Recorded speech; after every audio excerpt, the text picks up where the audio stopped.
হ্যাঁ, দেখো শিক্ষার্থী বন্ধুরা, তোমরা আজকে আমাকে একজন কর্মদক্ষতা সম্পর্কে ভিডিও দেওয়ার জন্য কমেন্ট করছো। এই জন্য আমি কর্মদক্ষতা সম্পর্কে আজকে তোমাদেরকে বুঝাচ্ছি। তো কর্মদক্ষতা হচ্ছে কি? প্রদত্ত ক্ষমতা আর কার্যকর ক্ষমতাকে শতকরায় প্রকাশ করাটাই হলো কর্মদক্ষতা।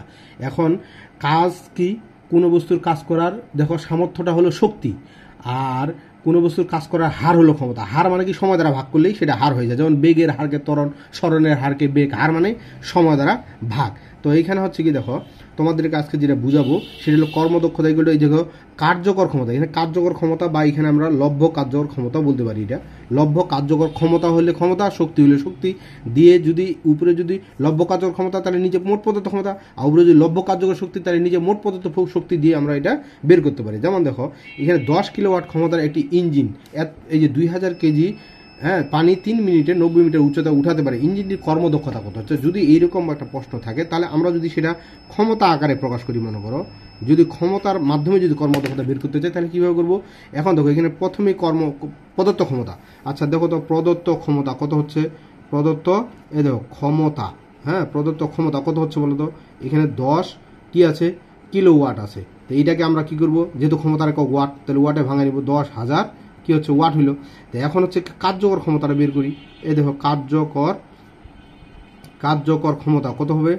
এই যে কার্যকর ক্ষমতা কত? কার্যকর ক্ষমতা ডাব্লিউ ইকুয়াল টু, আমরা কার্যকর ক্ষমতা কি জানি? mgh/t। কি জানি আমরা?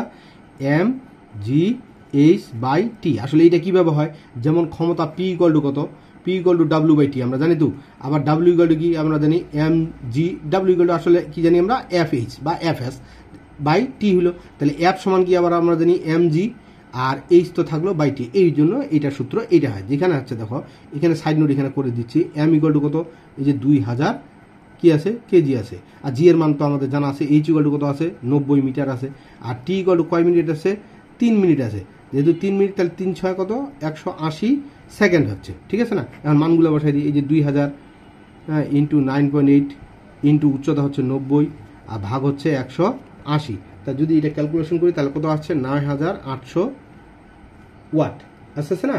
তারপর দেখো এখন এটা প্রদত্ত ক্ষমতা হচ্ছে 10,000 ওয়াট, আর কার্যকর ক্ষমতা হচ্ছে এটা। এখন যদি আমরা কর্মদক্ষতায় চলে যাই, এই যে কর্মদক্ষতায় চলে গেলে কি হচ্ছে? প্রথমে হচ্ছে কোনটা বলো তো? প্রথমে হচ্ছে কার্যকর ক্ষমতাটা। কার্যকর ক্ষমতা কত? 10,000 ওয়াট। আর এটা হচ্ছে কত? 9800, যেটা বললাম কার্যকর ক্ষমতা, ইন্টু হলো কত? 100। তো এটা কত হচ্ছে? 98%। এখন এটা যদি আমরা ক্ষমতার মাধ্যমে প্রকাশ করলে, এটা যদি শক্তির মাধ্যমে প্রকাশ করি তাহলে শক্তি। আচ্ছা শক্তির মাধ্যমে প্রকাশ করে দেখো তো শক্তি কি? এখানে প্রদত্ত শক্তি যখন করব, প্রদত্ত এই শক্তি বের করলে কি করব? প্রদত্ত শক্তি হচ্ছে কত?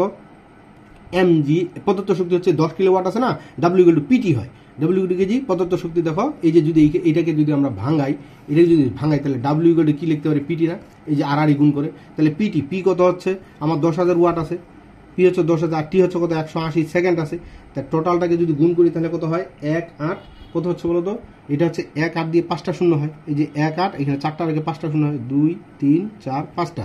এই যে এত হলো কি? জুল। কারণ শক্তির একক হচ্ছে জুল। আর এবার যদি আমরা বলি কার্যকর শক্তি, এই যে দেখো কার্যকর শক্তি যদি বের করি আমরা, কার্যকর শক্তি কি হবে? কার্যকর শক্তি আমরা যদি দেখো কার্যকর শক্তি এখানে যদি আমরা ক্ষমতার হচ্ছে কি, যদি হারটাকে আমরা যদি বাদ দিই, এই যে সময়টাকে যদি বাদ দিয়ে দিই তাহলে ডাব্লিউ ইকুয়াল টু কি যে পাচ্ছি আমরা? mgh পাচ্ছি। তাহলে এখানে হচ্ছে mgh, এটা হলো কি শক্তি। কারণ ডাব্লিউ ইকুয়াল টু কি জানি? fs, আর f সমান mg, এইচ হলো যে উচ্চতাটা। তাহলে কার্যকর শক্তি m কত হচ্ছে? 2000 ইন্টু 9.8 ইন্টু উচ্চতা হচ্ছে কত? 90। এখানে বাকিটা করে দিলাম। তাহলে এখানে কার্যকর শক্তিটা হলো তোমার কত হচ্ছে? আমাদের কার্যকর শক্তিটা এটা যদি টোটালটা গুণ করি তাহলে আসতেছে আমাদের কত? এটা আসতেছে 1.764 0 আসতেছে। ঠিক আছে? এত জুল। এখন যদি সেখানে আমরা কর্মদক্ষতা বের করি তাহলে কি হবে? এই যে কর্মদক্ষতা কত হবে বলো তো? এখন এখানে পাইলাম কত? আমরা 1.8 দিয়ে কটা শূন্য পাইছি? 5টা শূন্য পাইছি। 3টা 4টা 5টা পাইছি। আর এটা কত? 1.764 দিয়ে কটা শূন্য? 3টা শূন্য। ইন্টু কত? কর্মদক্ষতা 100। এই 2 শূন্য 2 শূন্য কাটা, এখানকার 3 শূন্য এখানকার 3 শূন্য কাটা, 18 দিয়ে যদি এটাকে কাটি তাহলে কত? 98%। দেখো এভাবেও কিন্তু আমাদের 98% আসলো। ঠিক আছে? এখন তোমরা যদি মনে করো যে এরকম একটা অঙ্ক আমি করেই রাখছি সময়টা বাঁচানোর জন্য, দেখো এখানে একটা অঙ্ক, এটা কি আছে বলতো? এটা আছে 1500। এই দেখো 1500 হ্যাঁ জুল শক্তি সম্পন্ন একটি বৈদ্যুতিক মোটর 15 কেজি ভরের একটি বস্তুকে 8 মিটার উপরে তুলছে, মোটরটি কর্মদক্ষতা কত? তো এখানে জুল কিন্তু দেওয়া আছে, যে শক্তিটা কত আছে জুল দেওয়া আছে না, তার প্রদত্ত শক্তি হলো এত জুল।